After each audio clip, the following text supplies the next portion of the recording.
The beer cold though? That's for real. In style, you've got to celebrate the You've got to Yeah, celebrate. and then so I've seen bits, and I know that you've always got that hat on. Oh, but look, we wish you the best of luck for the rest of the season. What's he doing?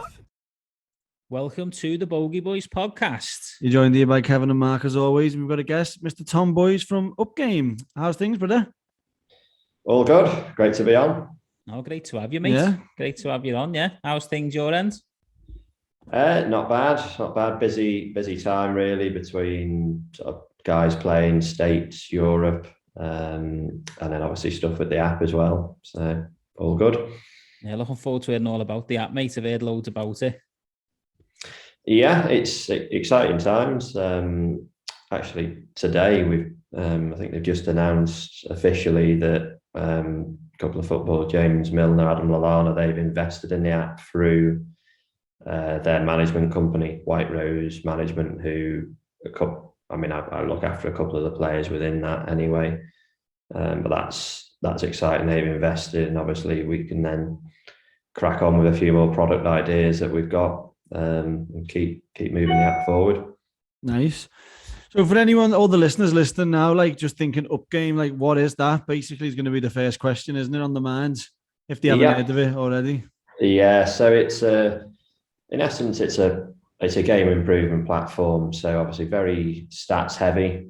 There's two versions. There's a basic that, truth be told, isn't that basic. It still gives you a lot of really good information. And then there's a pro version that is the one I'm using with a lot of the tour pros. A lot of the elite amateurs are on that system. So you can track your stats. You can get really, really good information. We've got a few unique metrics to us. And then we're actually got a practice side and a sort of plan around feature. The plan around is actually coming out probably early next week. Nice.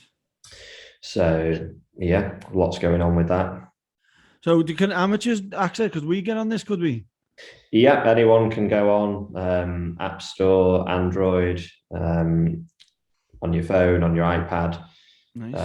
Download it. I think it's a free trial that you get on it, so you can try it out, see the kind of information you get. But we've had a really good take up on it from obviously lots of golfers. We've done a bit with the Euro Pro Tour. We've done bits with quite a lot of national teams, associations, colleges in the US now. So that's really, really growing quite fast. Brilliant. And obviously really intrigued to hear more about the app and obviously the things inside the app and what advantages it has to players and games and stuff. But for yourself as well, Tom, you're a professional golfer yourself, aren't you? And we do a professional route podcast series. So it'd be interesting to know how you got into the game and what your journey entails. Yeah, I mean, I'm clinging on to the professional golfer tag at the moment. Anyone who's played with me in the last few months will vouch for that. But yeah, so I started, I think it was about 9 or 10, but played pretty much every sport you can think of: football, cricket, rugby, hockey, up until I was 16, really. There wasn't sort of one over the other. Golf, cricket, hockey, they were probably the main three, sort of 14, 15, 16. And then I chose to go down the golf route. And I played county stuff for cricket, hockey, but golf was the one that I was probably the best at. And certainly the coach at the time, he was encouraging me to sort of pursue it. So went that route. Was fortunate to play county golf, won like county juniors, captain Cheshire Boys, and then won one of the national events at Fairhaven that got me into the England Boys setup. For that, Nice. I had sort of a year and a half in that, which was great because it was a really, really strong age group. When you look back, you had Tommy Fleetwood, Eddie Pepperell, Tom Lewis, Tyrrell Hatton was struggling to get in the team back then. Interesting. Shows you that. It was funny, like that one age group was loaded with talent, really. So did that, moved up to the men's squad for a year, and then sort of felt like I want to get out there and I want to be a pro. Let's get out there onto Euro Pro or whatever and try and move up the ladder, because amateur golf's good, and I played in the amateur, which is great, the Brabazon Trophy, all that stuff. But when you turn pro, unless you do really well off your invites, you're having to start at the bottom again and work your way up, which is sort of where I thought, right, let's get out there and try and move up that ladder as quick as we can. Didn't really pan out that way. I bounced around Euro Pro, the German equivalent of the Euro Pro. I think it's called the Pro Golf Tour now, a MENA Tour. But it was good for what I'm doing now, in that I got to play a lot of different courses around the world, different conditions, meet a lot of people from that. But really, I sort of struggled from almost the first event to turn pro.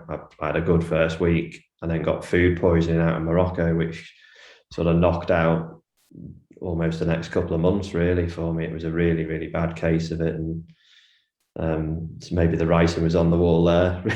Really. But, what did you find so difficult about the pro game then? Because obviously you've had a very good amateur career there, the pedigree you've just mentioned, who you're playing with as you're growing up. So what was it that you found so difficult? I think it's a different style of golf. Like the elite amateur circuit, you're playing a lot of links courses, which obviously I played a lot of my golf at Hoylake growing up. So you're used to that type of golf. You're used to having to grind out a score of level par. I mean, I think the year I played the Lytham Trophy, I think the cut was 6 over par, and 6 over ended up winning the tournament. So that was the type of golf that you were accustomed to. And then suddenly you turn pro, you're playing some like big wide open courses, bomb it anywhere, wedge it well, and 20 unders winning them. And it's a complete different mentality shift and a skill set shift as well. And really, I mean, I did quite well in the first event, but if I look at the next couple of years, I got off to a bad start in my pro career. And there's actually stats that back up people who tend to move up the ladder. They do it quite fast. Yeah. Very few are on Euro Pro for 4 or 5 years and suddenly it clicks and they move up. I mean, that's not to discourage people from trying to do it, but you look at most of the people successful are on and off that tour quite quick. Yeah. So I sort of got into a bit of a rut, and you obviously start thinking, well, what am I going to do? Because the plan was obviously to be European Tour, win majors, all that sort of stuff you have when you're growing up. And I was always interested in sort of stats, practice, preparation, that side of coaching more than the technical aspect. So I started looking, okay, well, how can I prepare better for tournaments? How can I keep stats better? Because I was using a lot of the different stats platforms that were out there at the time and finding actually the information they're telling me isn't right. Like, it's telling me my short game's terrible, and I know that my short game isn't terrible. So I worked on, right, how can I measure things better? Came up with a few different metrics, tried them myself the last couple of years I was playing, and then ultimately decided to knock the playing side on the head and move into what I do now as a performance analyst. So I put that information to a couple of friends who are players, managers, said, what do you think? And sort of got my break there, really working. Obviously, Tommy Fleetwood was my first proper client, and then a French guy, Matt Pavon, who did quite well in the sort of 6 months after we started. So that was the sort of start of the new journey, quite quickly, actually. So yeah, that was how we got to where we are now. Do you know you're saying there the other platforms were getting your stats wrong? Like, how? So a lot of the stats in golf are quite old school. Like, you have driving accuracy, green reg, putts per round, and even the modern ones, like there's now strokes gained, which is great. I think Mark Brody's been brilliant for golf, but they can still lie. So a couple of examples. If we take putts per round, if I say, right, I had 34 putts and you had 24 putts, someone thinks, oh, well, he's putted well, you've putted terrible, you've had 34 putts. But if I've hit every green to 50 foot and 2 putted all of them, that's a world-class putting performance. Yeah. If I've hit every green missed every green, chipped up to 3 foot and had 24 putts, well, actually, that's not very good because I've missed a load of 3-footers. So where you put from, and a lot of those old stats, they get sort of clouded between areas. When, if I'm analysing performance, I want to single out areas and say, right, how did I putt? How did I chip? How was my bunker play? How was I from 50 to 75 yards out the fairway, etc. And a lot of these platforms weren't doing it. The other one that fools a lot of people, even now, tour players, is strokes gained around the green. So strokes gained is calculated off the distance of the ball and the lie. So if you're 20 yards in the rough, it takes the average shots to get the ball in the hole from that position. Now, anyone playing golf knows that you could be 20 yards in the rough with a dead easy chip that you're almost looking to hole, or you could be 20 yards in the rough and have a lob shot over a bunker to a green that's above you, downwind to a tight pin where getting it to 20 foot's a good shot. And in those cases, hitting it to 20 foot would lose you strokes. And it's got nothing to do with the actual quality of the short game shot. It's got to do with where you've missed that approach shot. So that's where one of the metrics we keep in Upgame is, we call it the end result. So have you missed in an easy position, a basic chip or putt? Have you missed in a medium, like a normal short game shot type of situation? Or have you missed in a hard spot that is short-sided, bad lies, those tough shots? And when you put a sort of hard shot percentage together with strokes gained around the green, it starts to give context to that number. So if I've been 0 strokes gained around the green and I've had 5 easy shots, that's probably not very good for a tour player. If I'm 0 strokes gained around the green and I've had 5 hard shots, that's extremely, extremely good. But I've got to look at my approach play to work out why I'm missing in these hard positions all the time. So then who calls it that it's easy, hard or medium? In the app, we define it quite sort of clearly. So your easy ones are the sort of dead basic short chips and pitches, fairway, semi-rough, inside 20 yards typically. Medium, we've covered most of your short game shots that are sort of normal in inverted commas. And then hard is anytime you're sort of short-sided, like plugged in a bunker, dodgy stances, dodgy lies, that type of situation. So it's a judgment call, but it was something I actually ran by a couple of the analysts in other sports, one in football, one in rugby. And I said, I've got this idea, but it's not a traditional stats thing where it's absolute, it's a subjective measure. But his comment was, well, does it make your analysis more accurate or not? Which in golf, it clearly does. And he gave an example in rugby, how he will, rather than just saying pass completion, he will actually grade the difficulty of that pass on a scale of 1 to 5. So 1 might be a little 2-yard pop to his mate next to him.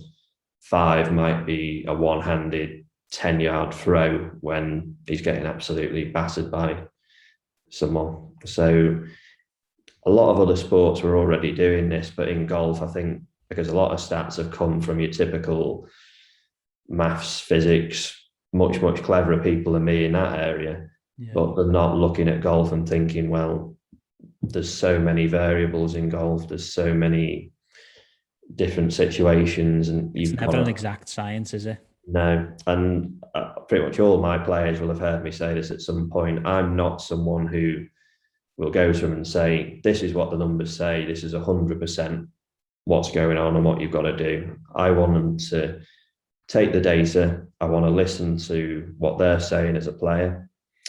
what the caddy is saying and seeing on the course, what the coach is saying, and we put all that together. It's like the sort of science and the art coming together, and we make a judgment on it. So the stats are there to support or seriously disprove if they're saying they're the best pusher in the world and the stats are saying they're nowhere near. Well, clearly there's a...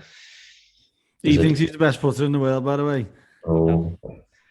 So we need to get this Upgame. We'll get you on the app and we'll see what the... We'll see about that. We've got a few good contenders to compare against, actually. So.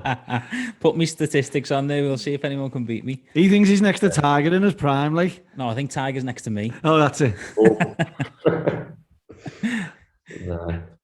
So who actually inputs the data then? Yourself on the app? So it's player or caddy. I'm trying to get the players to do it themselves. I think there's an enormous benefit to that. And if you think around a golf, unfortunately, we're out there for 4 hours plus these days, particularly if it's tournament golf. And in that time, it's very easy to forget some of the things you've done. Whereas for me, anytime you're trying to improve something, you need to sit down and reflect on it and think, well, what did I do well? What did I not? And a lot of the time, a player will make a mistake on the third hole. It's 4 hours ago. They forgot about it. And then they go and do the same thing again and again and again.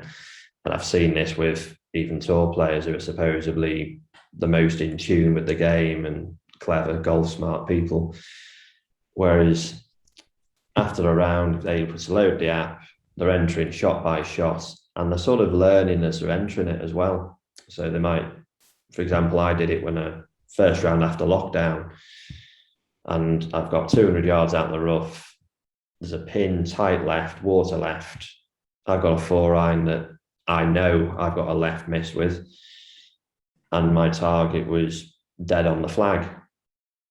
I hit a shot 15 foot left of the flag, so a 4-iron out the rough, 200 yards, an absolutely brilliant shot, but I'm in the water. And as I was doing it, I'm thinking, well, that target is nowhere near where it needs to be. So you're actually learning as you're going. And we did this with a player in that his caddy was entering the data, typical tour player, lazy, give it to someone else to do. But he kept making mistakes to back left pins. So we said, right, start putting the data in and be aware of where your targets are. Anyway, he started doing it, and he actually said, yeah, I realised some of the targets I'm picking are just not anywhere near. I'm hitting good shots, ending up in trouble. And over time, we saw his stats to back left pins get better. And he actually, I think it was Harbour Town back in the last year, there was a par 3, water left, pin left. And I'm sat there at home thinking, right, this is going to be interesting. Yeah. And I'm expecting, right, if it's a good shot, it'd be 20 foot right of this flag, bang, get your 3, get out of there. Is this it? And it's gone to 2 foot dead on this left pin. I'm thinking, has he aimed at that, or has he got? So anyway, on the app, you can go in and you can actually see where his target was, where he's hit it. And his target was exactly where it should be. He's hit that left miss that he's got and ended up close to the hole, which I said, well done. Yeah, you listened. But that was a case of his target had been the flag, he'd have been middle of the lake again. So yeah. Who was that? Can't disclose that. But a good player who's improved. But, well, yeah, talking of players there, you obviously talking of players there, you mentioned Tommy Fleetwood was one of the first players. So how did that relationship come about? And I'm interested to know as well, at what point in his career did you start working together? Was it while he was on the PGA Tour or while he was breaking into it from the European Tour? So me and Tommy, we go back to, like, I was Cheshire Boys #1, he was Lancashire Boys #1. So we've known each other from sort of 12, 13, 14, shared the same coach, and obviously lived quite local. So we quite often practiced together. Went into the England squads and have sort of gone from there in terms of friendship. So when I was looking at moving into this, he was obviously someone I was bouncing ideas off, and just said, I did a couple of example reports sort of pre-tournament and in terms of keeping his stats and said, what do you think? And then it obviously got to the stage where he liked it, he could see the benefit in it, and we started, I think it was officially in Abu Dhabi, start of the season. I think it was the second one he won in Abu Dhabi. That was a sort of first official tournament. I've been doing stuff a little bit before then with him, sort of trialing it. But Abu Dhabi, that was the first event with him. I'd started maybe a month or two before with a French player, Matt Pavon. Similar thing, go in, analyse his performance, where's he strong, where is he not so strong, and build some sort of practice structure for him as well. That's again where I believe my strength is. It's not just here's your stats, off you go, do what you want with them. It's here's the numbers, we need to get this number from this to this, and I think you can do it by X, Y, and Z, or going and seeing a specific coach, psychologist, whatever that is. Yeah. That's how I like to work with the players. You're seeing now on the tour, the support teams are getting more and more and more. So a lot of that is in conjunction with a coach or a psychologist or whoever in the support teams as well. So let's get this straight then. So you done one tournament with Tommy in the first tournament, he won.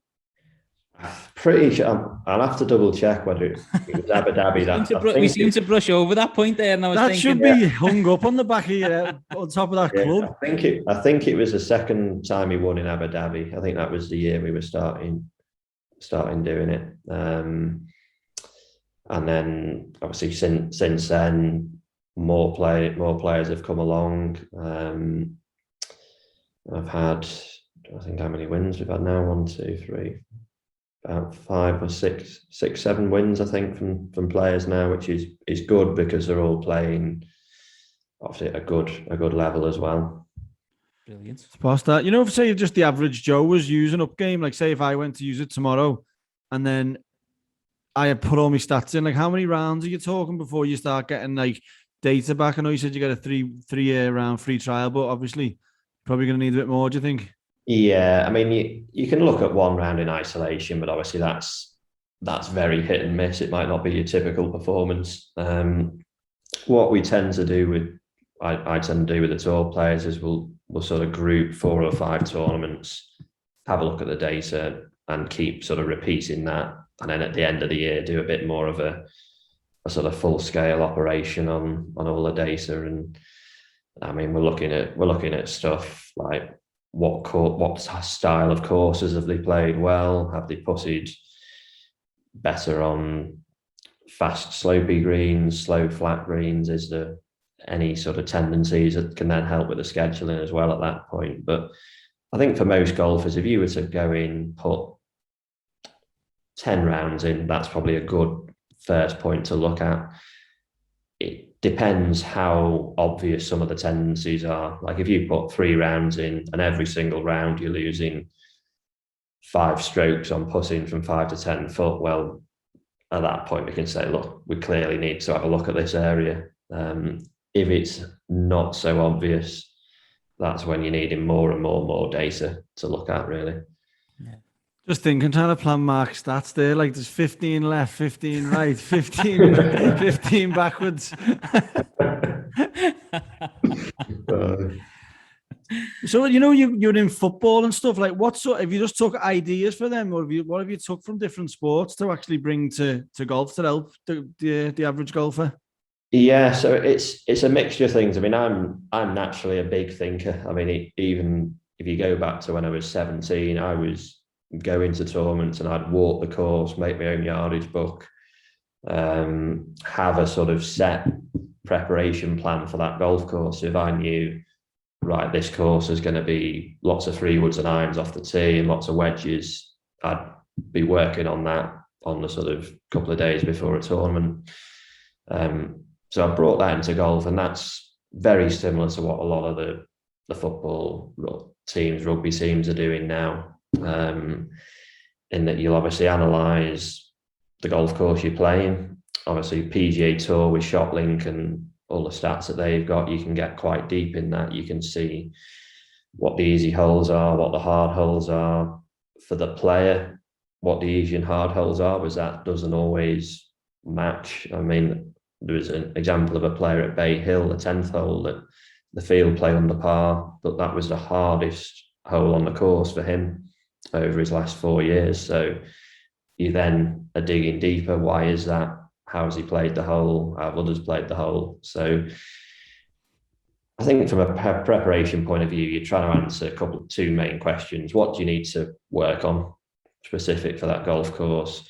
How can you play the holes the best?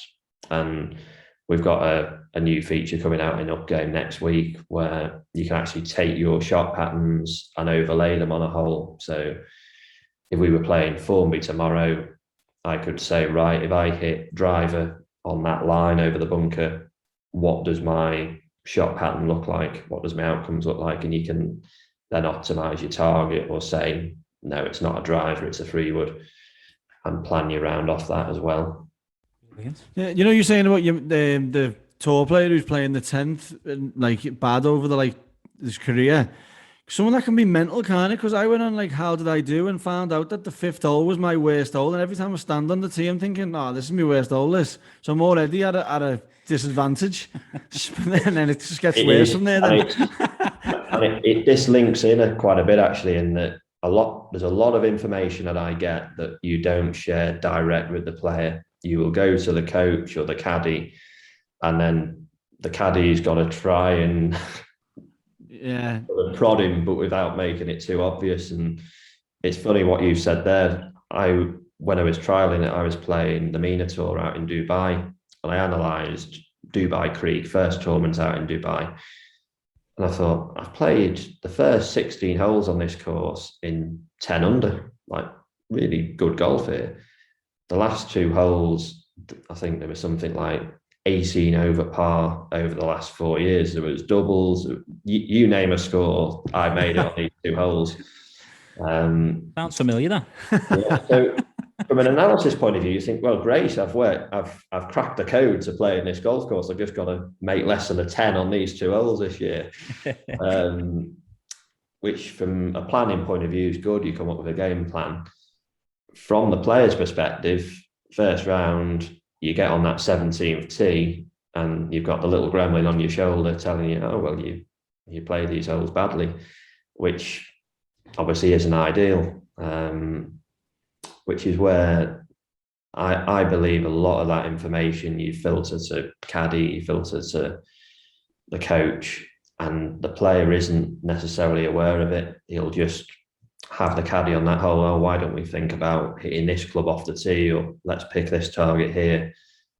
Yeah, not telling them necessarily why they're doing it. Yeah, exactly the same with practice. Like you probably don't want to tell a player that they've missed every left to right putt from 5 to 10 foot right of the hole the last 5 years, because invariably what they'll do, they'll get over the next one and they'll probably overcompensate and miss it left. But you can tell the coach, he can build a practice session where, right, we'll work on left to right putts, we'll work on right to left so it's not too obvious, and address the problem, but without putting sort of demons in the player's head.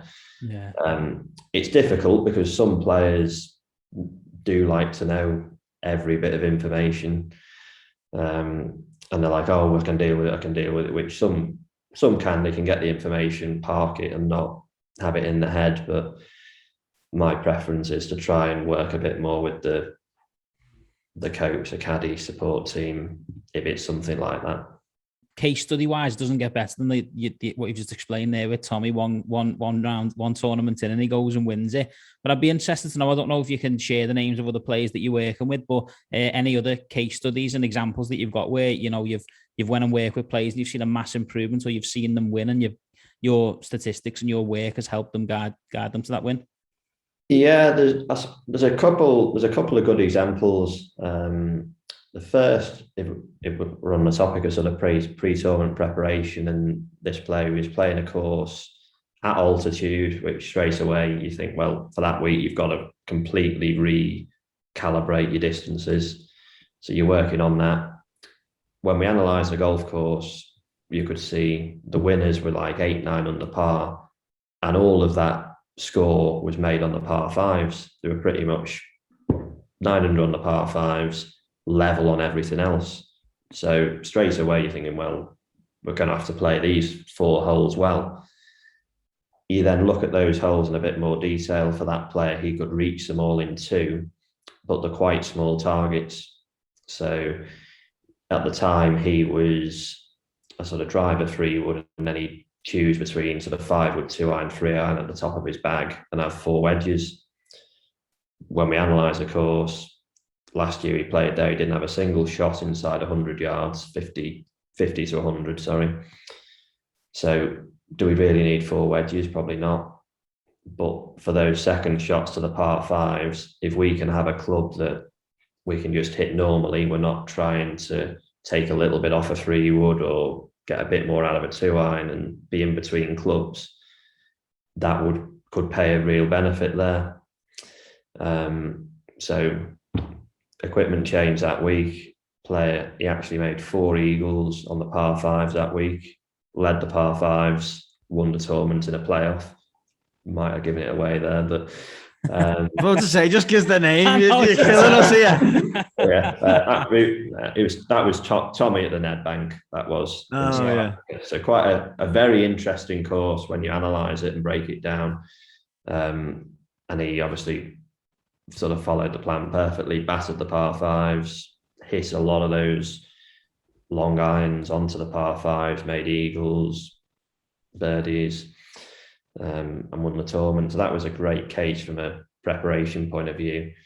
From a sort of looking at the stats and influencing it, one was a player who is usually the opposite of this with players, in that you're trying to get them to be more conservative with targets. But this player was a really, really outstanding iron player, hitting it really close to his target, but he was aiming away from flags a lot. So he was basically negating his advantage. It's like if Rory hit 4-iron off every tee, he loses the advantage of being a good driver. Yeah. I was hitting great iron shots, but aiming that far away that he might as well have not been any good. I was seeing this in the data, and then he had a new caddy at the time who came in, experienced caddy, and one of the first things he was saying was, I don't think he's aggressive enough. And I thought, well, this is perfect because you're saying it. Here's the data to back it up. And the course he's playing next week, he needs 26, 27 birdies to win it. So if there's a week to say, be a bit more aggressive with your irons, it was that one, which he did. And in the app, we measure sort of target footage, so how close you are versus the target, and then how close you are versus the pin.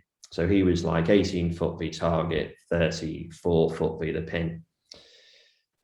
The next week, the target footage stayed exactly the same, 18 foot. So in effect, the quality of his shots were exactly the same. But because he was picking targets that were better, closer to the hole, his average dropped to 25 foot from the pin. Led the field in strokes gained approach, actually had negative strokes gained putting, which very few people can win with that, but he won that tournament off being absolute dynamite with his iron. So that was a good case, and backs up what I said earlier about with stats, you're not just ignoring what you're feeling and what other people's feelings are about areas, you're using it to support ideas a lot of the time. So that was another really good example that stands out. So you've got your average player, right? And say he's planning his round and things don't really go to plan. Like, what is it then? You're back to the drawing board and like lessening your expectations of yourself then, are you? Or what is the crack with that? Absolutely. There's people out there who say, no, you aim this far away from the flag, whatever. And in theory, it's good, and I like bits of that system. But I think you have to be flexible and understand your game. I mean, that's my whole purpose of what I'm trying to do with players. I'm not trying to tell them how to play golf. I'm trying to show them, look, these are your tendencies. this is how you play. This is how you can you understand it and then play golf how you want to play it. If you're having it, and if you think of shot dispersions, golf is basically having your shot dispersion as small as possible and centering it on the best target and getting it around the course. That's what Woods has done, Nicholas, Hogan, go back to Bobby Jones, he was probably doing that.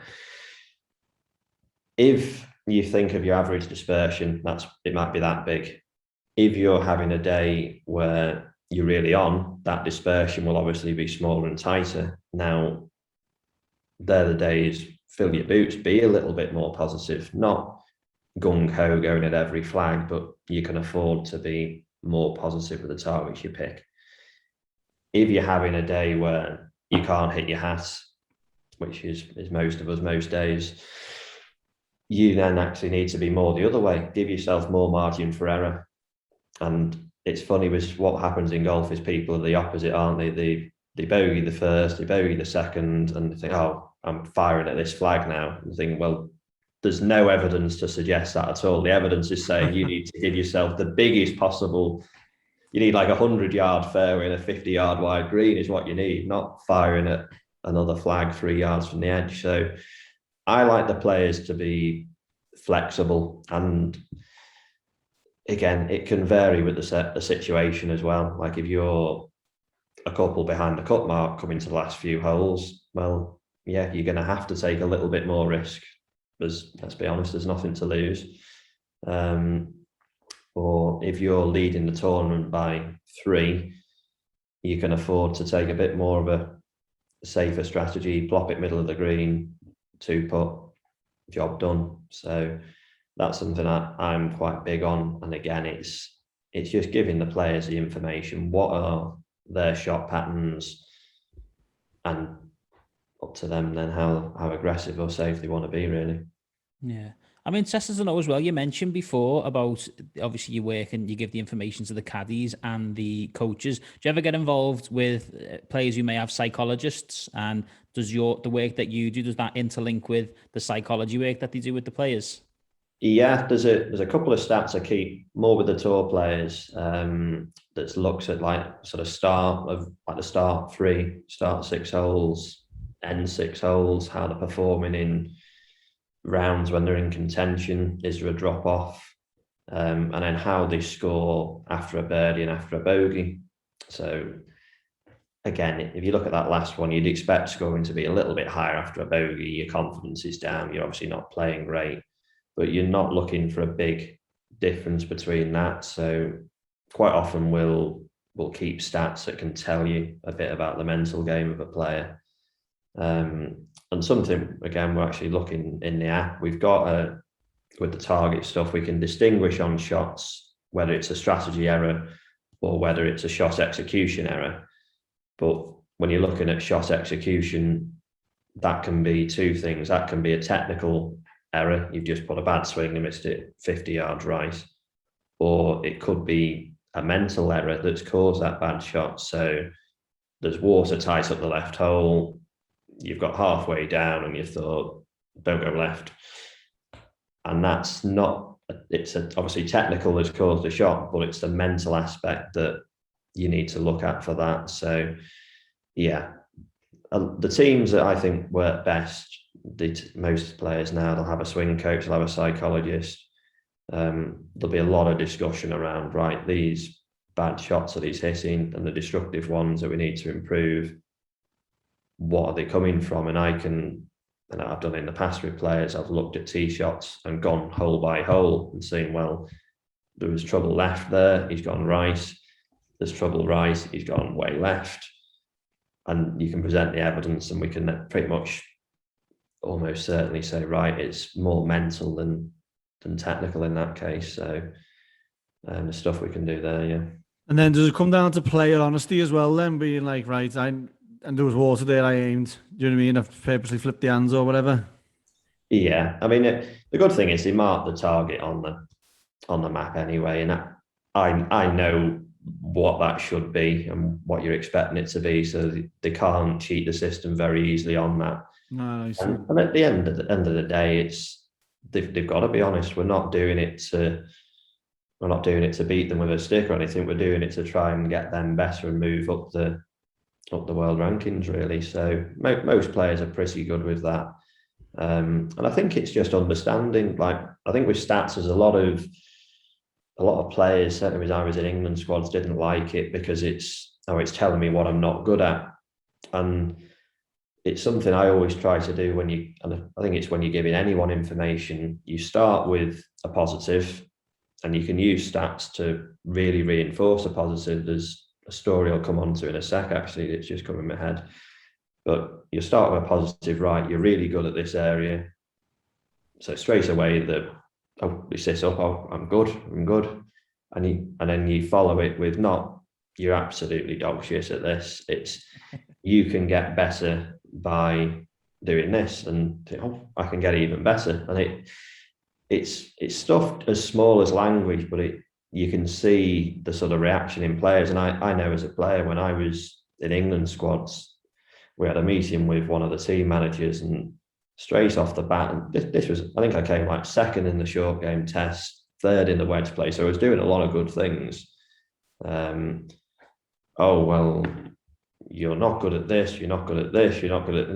There was a list of like 10 things that I was not good at, and I've come out thinking, how the hell am I even in this squad? I am absolutely awful. Like, and from a motivation point of view, it doesn't help either. Like, I wasn't like thinking, crikey, I'm just not very good at it. Rather than, I think if it have said, right, well, you're really good at this, and look, if you can get this one thing from this number to this, you're a bit more motivated and positive, rather than if you're telling a player, right, you're useless at 5 things, well, they're gonna probably switch off quite quickly. Yeah, instead of downing them like that, it's called a shit sandwich, isn't it? Like, you put a shit in between 2 goods.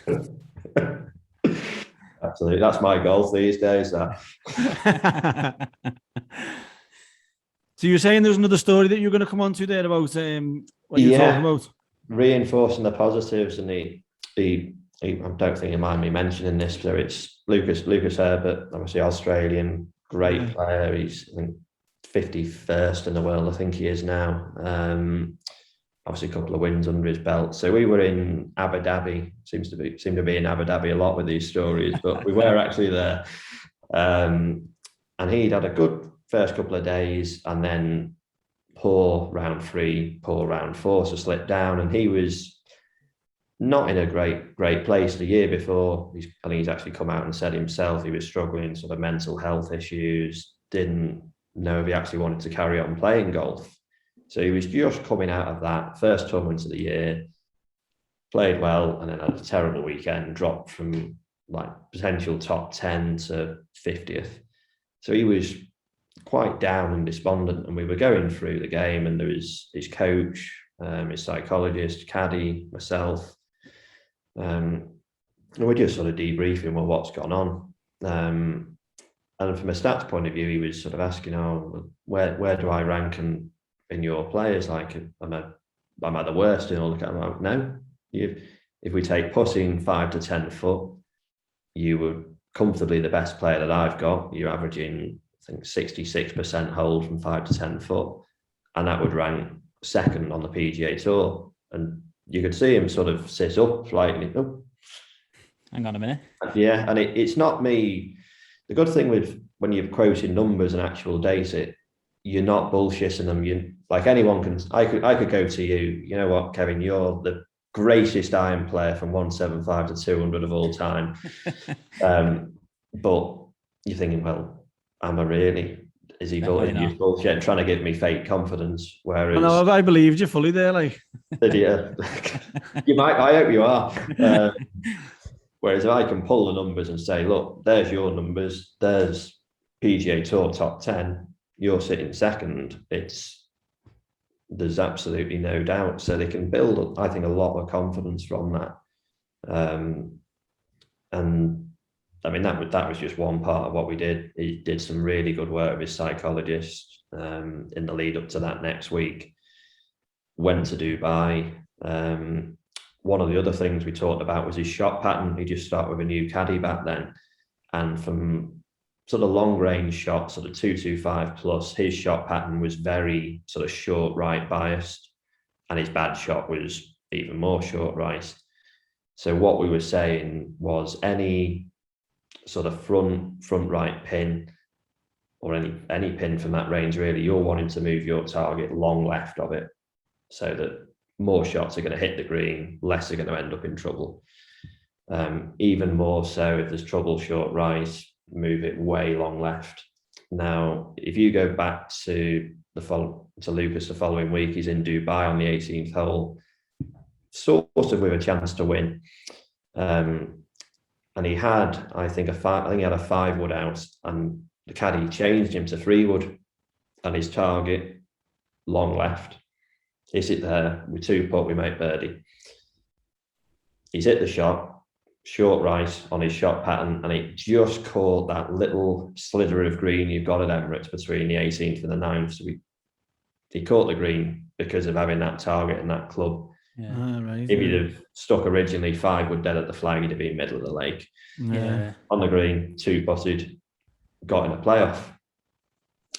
Obviously, what followed after that, he got in the playoff, hit a terrible shot in the water that no strategy would have overcome. But he then reacted brilliantly and hit, for me, probably the shot of the season from anyone there. He hit this wedge to like a foot to stay in the playoff, and then won it. But it was just a couple of little lessons for me, really, in that, right, this is how you can use shot patterns to help players, caddies understand the strategy a bit, and also how you can use stats to really reinforce the positives. So, was Lucas aware of his shot pattern, or was it one of them subtle ones where you brought the caddy in? He was in that meeting, so he was aware of it. Yeah. With Lucas, he's certainly a player we tend to do a lot more in the background. He's got a really, really good team. Dom is coach, Jamie is psychologist, Pewey, who's his caddy now, and then he's got a fitness guy as well, Luke. And we will do a lot of talking behind the scenes on what he's doing, how he can do things better. And Lucas probably will only see it from some of the practice sessions that he's been given to do from Dom or Jamie. Or we might tell Pewey, look, right pins, make sure his target is a bit more left at the moment, because his shot pattern bias is the other way. So there's lots of little stuff with that.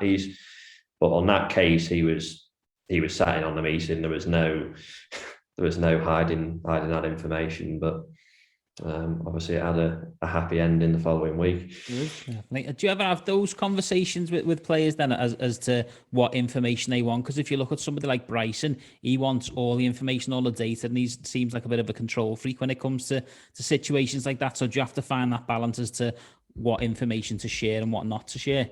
Yeah, and that's usually the first meeting that they decide, right, we want to work together. You're laying out, well, okay, who's your team? How do you want the information coming? Do you want it to the coach? Do you want it to you? Do you want it after every single tournament? Do you want it after every period of tournaments? And again, like people, there's so many different personalities, different ways of working. I wouldn't say, of the 8 players I've got, I wouldn't say any of the 8 are exactly the same. There's differences with all of them. Yeah. But it's, that's, I think, very important in that initial meeting to lay out, right, how exactly are we going to work? How detailed do you want it? And it might be different. Like some players, they might get just the basic stuff, but then the coach will get the basics plus some extra bits added on. But yeah, you just got to be clear from day one, really, how much you're gonna throw at them. So you, and then obviously Jamie, Jamie's the guy, isn't he? James. Yeah. And then you've got individual players, so you get all their stats, and then you go through it and you deliver it back to them through the app, or does it come on them? Like, say if I was doing it, would it just come through the app? I'd have to do it myself, wouldn't I? Obviously. Yeah. So we've got different stages to it now. You've got obviously the app, which there's a basic version, there's a pro version. You can enter your data, you can analyze it yourself in the app. which you can get quite detailed, particularly on the pro.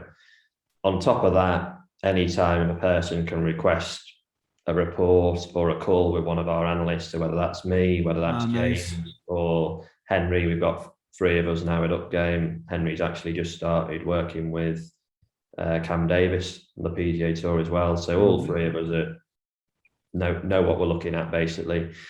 And we can do a call with someone, explain the stats, give them some direction on it. The next level up is what the tour players are doing, where they're working direct with us, sort of almost 24/7. So they'll get pre-tournament reports, they'll get sort of summaries at the end of the week.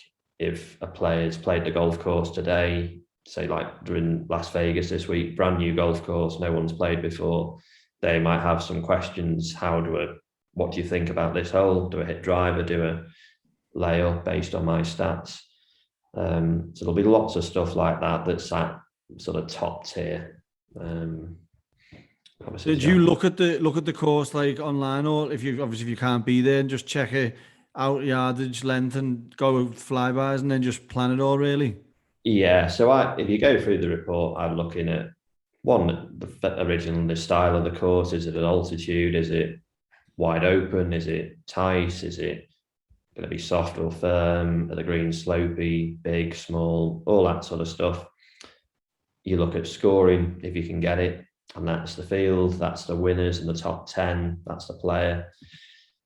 From that, you get a clue what the scoring holes are. Like at the Nedbank par 5s, at another course, it might be a sort of certain group of holes that everyone's making the score on.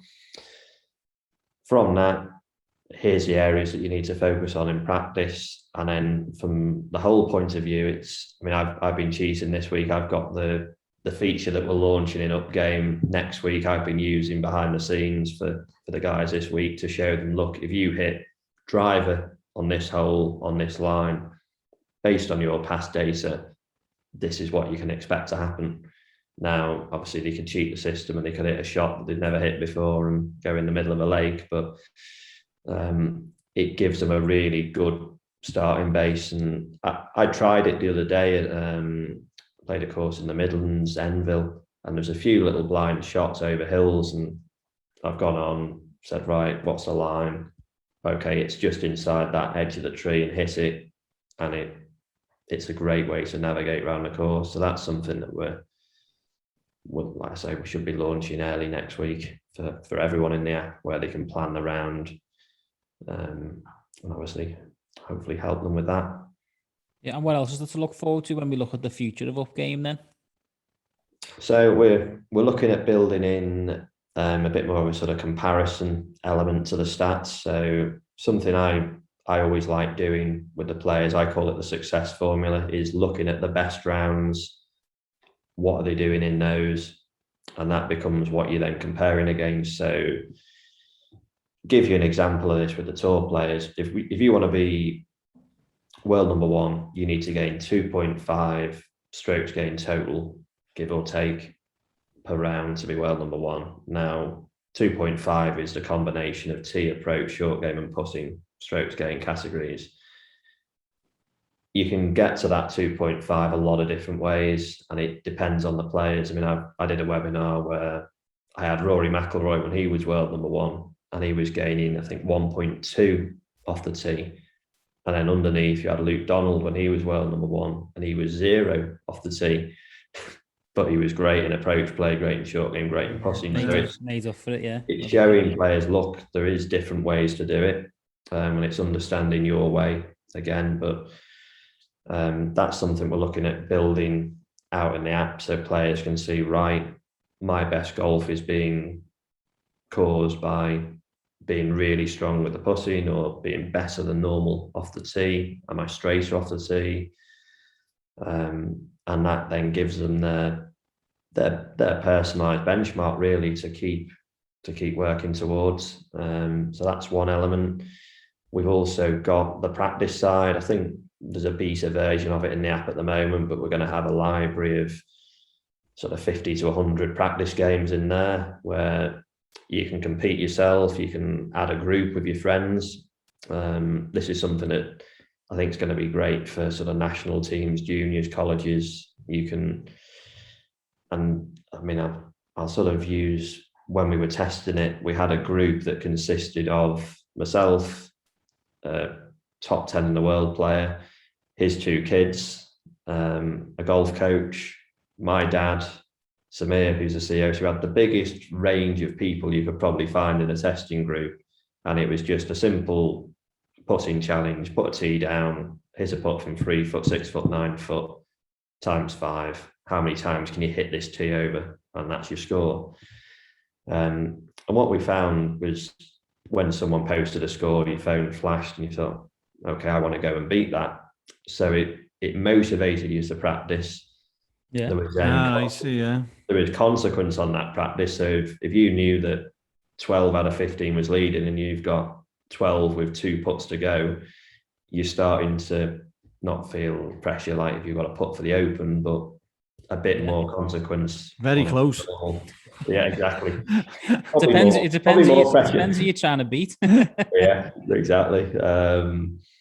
So that's something that we're attacking quite a lot the back end of this year. So you can compete with friends, you can create groups. There'll be probably like an Upgame leaderboard for those games as well. So it all feeds in. If you look at how do you improve performance, it's not enter your stats and look at them and then go and sit down and do nothing. It's, there's your stats. Okay, I need to work on my putting from 5 to 10 foot. Here's a couple of practice games I can do to work on that. And you obviously hopefully improve from that. So they're the type of things we're looking at. So the rest of this year. I'm interested to know, did anyone beat the top 10 player in the world in a little trial run? Well, someone did. And then I think he came back about a minute later and beat it. But there you go. It shows you it works, though, doesn't it? You're not beating me type of thing, yeah. Yeah, it's good, and that's something I'm quite interested in, the practice performance side. And for me, it ticks a lot of boxes in that there's consequence on it, it's competitive, and it's also quite fun to do. It's not just hitting putts and there's boring, there's no sort of score or nothing on it. It's a sort of game. So anything interactive like that's going to bring more people to the app, in it, instead of just, like, as you say, looking at dry stats. It's a bit much in it for some people. Yeah, and that's where we want to branch out and have different options. So people will come to the app and use it just as a yardage book, plan the way around the golf course. Some will come to it to use the practice element. Some will want to enter the stats. Some will want to enter just the scores on the hole. So we're looking at building different platforms for different people. As we know, golf, there's lots of different people. You've got your elite players, you've got your very keen club golfers who would still enter the stats. You've got your elite players who aren't that keen on stats, and some of them might use the basic version just because it's quicker and easier. You've then got golfers who just want to turn up to a course, know where they're going, and record the scores. So we're looking at building products to fit sort of all of them, really. Yeah, I'm interested to use the plan me round out just to see how much I can be off mark with. How my round was planned compared to how I executed it. Yeah, it's really, obviously I've trialed it, and it's really good again from an expectation and confidence point of view. There's holes I looked at and thought, oh, I want a driver there, and then you see your shot pattern on it and you think, I can hit driver all day down here. Nice. And similarly with a shot into the green, you think, whoa, that's quite a big pattern. I've got to aim 5-6 yards left of the flag here. So it's going to be quite educational for players as well, I think. Is it like a GPS as well, that you've got yardages and all that from back middle and everything? Yeah, so you'll have a map of the hole, and you can obviously say where the tee is, where the pin is, and then you basically mark on your start point where your target is, and it'll tell you distances. You can measure whatever distance you want, whether it's to that bunker to carry it. Yeah, it's quite an exciting feature, and I think where we've where we've got a lot of, I think, people on board is we're always listening to suggestions from people. Ultimately, there's no point us building a product that no one wants. We're open to people emailing, messages on Instagram, Twitter, whatever, with suggestions, and that's where a lot of the stuff will come from ongoing. Yeah, good. Definitely. No, we're looking forward to getting into it and getting using it and seeing how our game improves. Have to put the practice in first, don't we? But Oh yeah, exactly. Yeah. get it. Need to get some weather first, looking outside. One more thing I was going to ask. Say you've got someone who plans a round out in the final round of a tournament, and they get off to a flyer, and then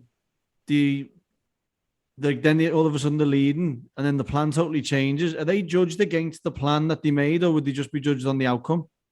The plan is just to give them a guide. I see. Yeah. So sort of what we said earlier. I think you've then got to be adaptable with it. Yeah.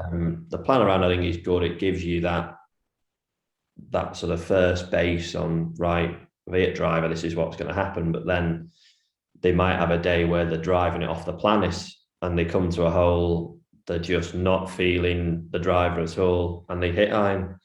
And I've got no, for me, that's smart management. When growing up, you used to come across, that player, he's experienced, he manages his game well.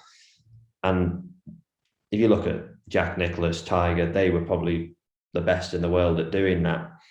And what we're trying to do is just accelerate that understanding of the game for people, so they know, right. And I'll tell you off my own game, if I've got a sort of 4-iron, 5-iron, my miss pattern is 80% it's going left to target. So obviously anything that's a left pin, I can afford to aim quite a bit right. If it's a right pin, I can probably aim straight at it. So it's helping people understand their game better, make better decisions. And that's where a lot of club golfers can make a lot faster improvements doing that than trying to rebuild the golf swing when they take one lesson and then they don't hit another ball for another month. That swing change probably isn't going to stick. We'll say that for a fact. But any player, they could go out tomorrow morning and pick better targets, and that would probably shoot lower scores. Yeah. It's just like knowing your distances, like what clubs to select, knowing where to miss it. It's just another piece of the puzzle that people need, essentially, isn't it? Really. Absolutely. I think if you were to take 10 club recreational golfers and you were to give them a real top PGA Tour caddy and say, right, he's going to caddy for you for a round, or you can have Sean Foley, Claude Harmon work with you for a week and then go on the golf course, I would bet a large sum of money that the caddy would have the lowest score for the player than working with the coach for the week. Yeah. Definitely. Yeah, definitely. Even making stupid things where you chip out the trees and just chip it into the tree, and did you not think that ball was going to go up? See them do it all the time, don't you? That's the goal, like a golden rule. And again, you see on the Pro app we have a thing, recovery or advancing shots. So anytime they're in a recovery position or a hard miss around the green, I'm saying to them, can you play the shot you're attempting 9 out of 10? 8 out of 10 times if we're being generous with them. If you can't, you need to go back to the drawing board and have a rethink, because it's so easy to lose a shot from those positions than it is to gain anything. If you chip it back the fairway, you lose a little bit of a stroke. But if you're in the trees, you're trying to be savvy, you hit that tree, end up straight back where you started, there's a full stroke gone. Yeah. If you're in a fairway bunker, and this is the favourites with even tour players, fairway bunker, I can get a bit more over that lip, hit the lip, back at the feet, shot gone. Yeah. Even if they're only hitting it 50 yards up the hole, but in the fairway, that loss isn't as dramatic. They're not going to be making doubles or triples from that. Definitely. Yeah. No, I do that myself loads, just to try and take the hero slinger on around the trees and just hit the tree, and next minute I'm in even a worse position than I started in. Yeah, we've all got that. We've all got that hero inside us, haven't we? I'm a hero. Don't get me wrong. We all do it. But it's one of them. If you if you're serious about scoring lower, that's a very easy way to save shots. Definitely. Yeah. Oh, been a great podcast, mate. Enjoyed every minute of that. A lot of information. Great to chat with you guys, and we'll have to get a game. Hopefully, definitely. Hopefully, when the weather's a little bit less cold and damp than it is right now, but whenever you want, we're local, aren't we? Yeah, as I say, whenever you want to come up here, or we'll come over there and play. Whatever you want to do, mate. We'll keep in touch, and excited to see how the app develops, and we're excited to getting using it, aren't we, Kev? 1,000,000%. Yeah, absolutely. Appreciate you taking the time, mate. Yeah. No, any time, boys. What club are you at now? Are you? I'm still at Southport and Ainsdale. It's not. I'll definitely go over for a game then. Yeah. Yeah. Yeah, definitely. Yeah, whenever you want to come up, mate. Yeah, brilliant. I'm playing Formula in the morning. I might even download it now and try it. Yeah, have a go and see what you think. And if you see something and think, oh, this would be a good feature, just like I say, message us on the social media or email or me or whatever, and that's really how we're keeping moving the product forward. I mean, obviously we've got a plan of ideas that we have, but that's not to say someone might not come in with something we haven't thought of that can make it better. Definitely will do. Anything I see, we'll report back. Well, look, good luck with everything, Tom. Thanks for speaking to us, and we'll catch you soon. We'll get that game in, definitely.